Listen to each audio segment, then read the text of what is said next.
If dreams could be sold, what would you buy? The poet's question may soon have a practical answer. The goal of virtual reality is simple. It's total submersion, complete detachment from reality. The doors are opening on a world where the line between reality and illusion has dissolved. I want to fly over Mars. I want to experience everything the roving exploration machines experience. I want to be there. I want to explore the planets myself.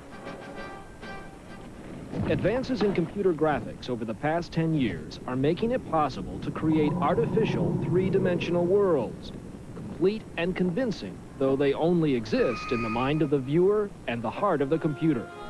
Known as virtual reality, or VR, this new technology uses pictures and sounds to wrap around your senses. Imagine a place and you'll be able to step into it. Conjure up a dream and you'll be able to fly through it. It's unreal. It's different, and it's so natural that when you experience it, it's something that people come out with systems and go, wow, that's unreal. Jonathan Waldron is a 31-year-old computer scientist in England. As a college student, he designed computer graphics. Now, he's launched one of the first companies to mass-produce virtual reality systems. So here we are going into virtual space, and here I want to show you a little application where we've got a car engine. As with most VR systems, Waldron's uses stereoscopic images projected onto tiny screens inside the viewer's helmet. A powerful computer then generates the graphics and sounds needed to convince the viewer he's in another world. The illusion is completed when motion sensors in Waldron's glove and helmet allow him to begin interacting with whatever he sees. What I can do is, as you can see, freely move the articles all around anywhere I like in space. Now, on a conventional computer, this would take an awful long time. Here in the virtual world, you just pick them up and move them around. The technology that created this hands-on control of an imaginary world is already being used to recreate distant worlds. There is a cliff along the horizon here. That's one cliff of Valles Marineris. There's the canyon running in this direction east. Michael McGreevy is a principal engineer at NASA Ames Research Center in California. Using virtual reality techniques, two-dimensional electronic pictures sent back from the Viking orbiters have been converted into a three-dimensional model of the planet Mars. So I would want to walk right around between these boulders. NASA geologists and armchair astronauts are literally exploring the universe without ever leaving home. You can extend your presence across the information domain. You can be any size, any place, at any time. There are, of course, more down-to-earth applications of virtual reality. Detailed models of city landscapes are giving urban planners a chance to redesign Main Street without ever lifting a stone. And architects can show you around your new home even before the first brick is laid. The hardest part of designing anything, including a building, is deciding what it is you want to design exactly. Professor Frederick Brooks is one of the pioneers in virtual reality. His computer science center at the University of North Carolina was partially designed with VR technology. Instead of helmets and sensory gloves, a treadmill and handlebars steer the computer. This kind of technology lets not only the architect, but more important, the client, walk together through the proposed new building and suddenly say, oh, this kitchen works fine for cooking, but it doesn't work for parties. Seem far-fetched? Try far-flung.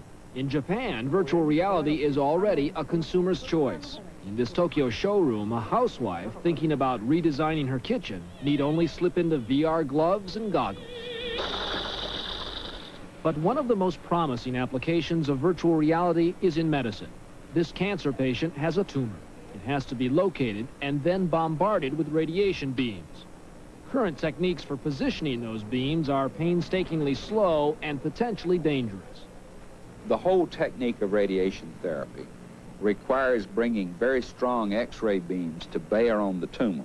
The task is, how do you put the beams through so that they hit the tumor and miss other sensitive parts of the anatomy, such as the spinal cord or the eyes? So Brooks and his colleagues have begun testing a VR system that takes traditional CAT scan images and turns them into a three-dimensional model of the patient's body.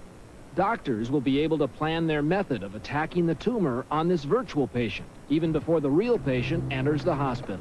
So for all intents and purposes, the physician could walk around this virtual body and kind of reach up into space and align these radiation beams to zap the tumor. Yes, and he sees the tumor, and he sees the beams in their standard position, and he reaches out and takes one, aims it until it goes through the tumor, and he can look along it and see what it's hitting and what it's missing. Clearly, virtual reality now straddles that foggy boundary between fantasy and fact. Just 9 years ago, a science fiction movie called Tron showed what it might be like not just to play a video game, but to become part of it. Well, Hollywood's dream is John Waldron's nightmare. At least that's what he calls this virtual world made for two, a video game where the players are on the inside looking out. Now the visor here. I've got a joystick. I've got a helmet. That's right, and you just put the helmet on like that. Right. And of course you see that you have a gun in your hand, and to fire the gun, you simply press the trigger. And I'll get in and join you. Okay. Come into my world, John. Linked by a computer that tracks our individual motions, Waldron and I are now both inside the same electronic world. There you are. Hi. Hello there. The game board consists of several checkerboard platforms floating in space. The goal, to chase and shoot your opponent. I've got the gun in my hand here. I hate to do this to you right now, but well, I missed. It lobs down. We've made gravity twice what it should be. You're gone, John. Your history. As the game proceeds, two prehistoric birds slip into view. If one picks you up by the scruff of your neck, the sense of flying can be all too realistic. I'm a little worried about that flying pterodactyl at this point. Oh, here comes the bird. Where's that bird? He's got you. He's got you, guy. Ah, he got me from behind. Oh, my God. I think I have to take this helmet off. I'm physically feeling the space here for a second. Oh, my God. While I was playing the game, it seems virtual reality was playing a trick on my mind. The pictures and sounds around me were all that was necessary to convince me I was walking, flying, and falling. The visual display at the moment is crude. There are these crude cartoon-like characters. That's not the issue. The fact of the matter is, in virtual reality, there is no limit to what we can do. We can be anywhere, anytime, any place. And it's really, that's the issue. It's total escapism. I guess I hesitate a little bit to even ask this, but I'm going to anyway. In light of how real the sensations can be, has anyone suggested the possibility of virtual sex? I must come clean and admit that we have had very, very serious requests. In fact, feedback gloves that give the sensation of touch and complete VR body suits now exist and could eventually be used to duplicate sexual stimulation. There's already a desktop computer program that lets a player undress a virtual woman. There you are. Raising issues the virtual reality manufacturers have only begun to face. My wife would go through the wall if she thought that she was letting my kids in the system, which was being used for virtual sex. Actually, kids are already being exposed to virtual reality. Not with racy pictures, but racing cars and fighter jets. In London, Waldron's company has installed a virtuality arcade. For about $3, you can spend 5 minutes in enemy territory. Good, brilliant. Quite a game, or is it? Virtual reality had its roots in flight simulators, and today the military is a major user of the technology. American pilots planned their bombing runs on Iraq across a virtual sky, and tank commanders practiced on a virtual battlefield. We are now reaching the point where the simulations are so realistic that the line between playing a game or a simulation and actually blowing people up is becoming blurred. Howard Rheingold has just published the first book on virtual reality. And like all technology, this one, he says, comes complete with a double-edged sword. There's no way of a soldier in a simulator knowing whether their commanding officer has thrown a switch somewhere and instead of playing a game, they're bombing real people. For now, any flickering moral doubts about this technology remain hidden by its potential power and promise. Today, VR is still in its infancy, but as computers grow more powerful, the graphics more detailed, and the sensations more human, virtual reality will force us to ask what is real. It will be up to our children to find the answer. What kind of reality are our grandchildren going to accept? Is the natural world with real trees and real rivers going to be there?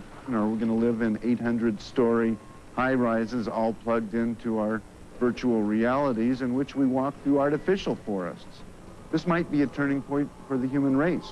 We might be going inward towards an artificial experience. In case you're wondering about the virtual price tag for one of these systems, right now they run from about $50,000 to $200,000.